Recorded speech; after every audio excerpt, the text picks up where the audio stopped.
Hey everybody, my name's Junk. You might know me from Podocalypse, Junkcast, or some of the awesome other stuff we've done on myremote.radio.com. Now, if you are a fan of Podocalypse, then you will know that I am a root beer connoisseur, or at least I'm trying to be. When I found out that there were other kinds of root beers out there, I was super ecstatic. Now, again, if you know me, you know that Dr. Pepper is my MO, but sometimes I like to go beyond that, especially since all my friends right now are getting into craft beers. And it's really fun and interesting to hear them talk about craft beers in a very enlightened, smart, and intellectual kind of way.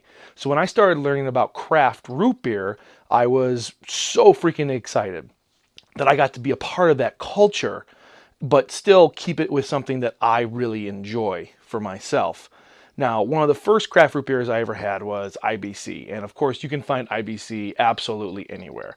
And craft root beer doesn't specifically say it has to be a craft root beer. Sometimes they're called gourmet root beers or premium root beers, but pretty much this is everything outside of your norm, like Dad's Mug, Barks or A&W, things that you can find absolutely anywhere and things we've grown up with.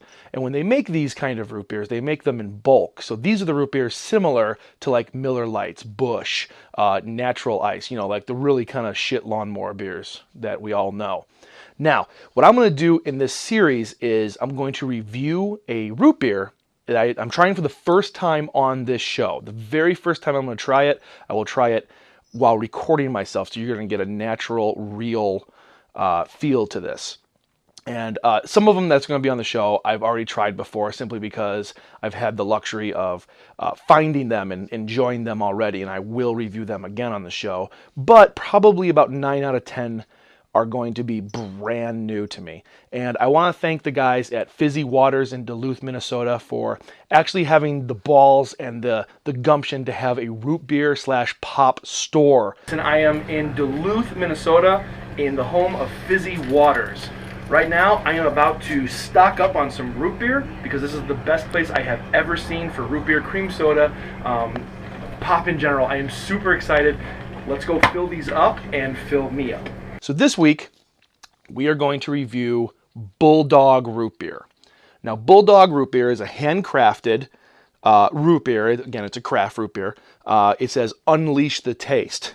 The label has 2 bulldogs on it. All right, we're going to go ahead and open Bulldog Root Beer.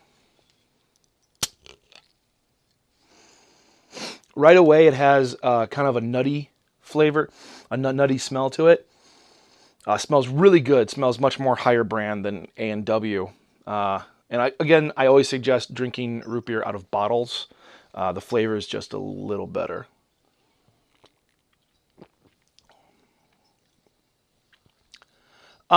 It's okay. It's okay.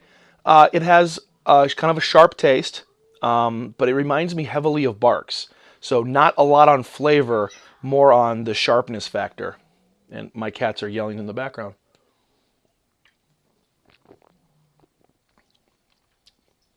It's okay. All around, it's a pretty plain root beer. Would I buy it again?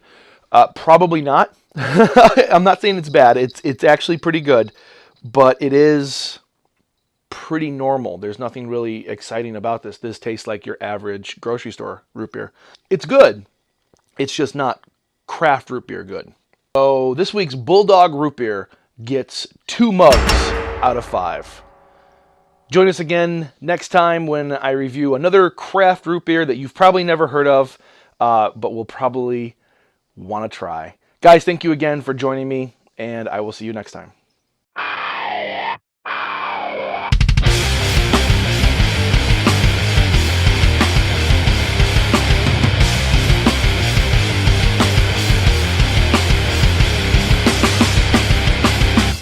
This episode is brought to you by Fizzy Waters in Duluth, Minnesota. For the guys who had the gumption and the balls to go out and start their own pop store. Guys, thank you again for having these available. I'm going to prop you guys on every episode. Thanks again.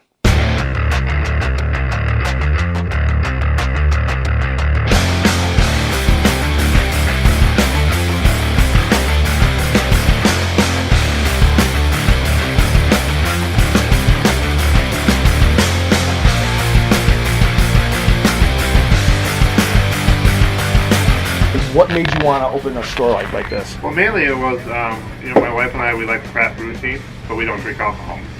See, and then Exactly. we started looking for pops that nobody else had, or and because we were sick of Pepsi Coke. So then we found out there were hundreds of them, and a lot of them we talked to, they said they couldn't find suppliers because Pepsi won't carry them, Coke won't carry them. So I figured, what the heck, we'll do it ourselves, and here it is.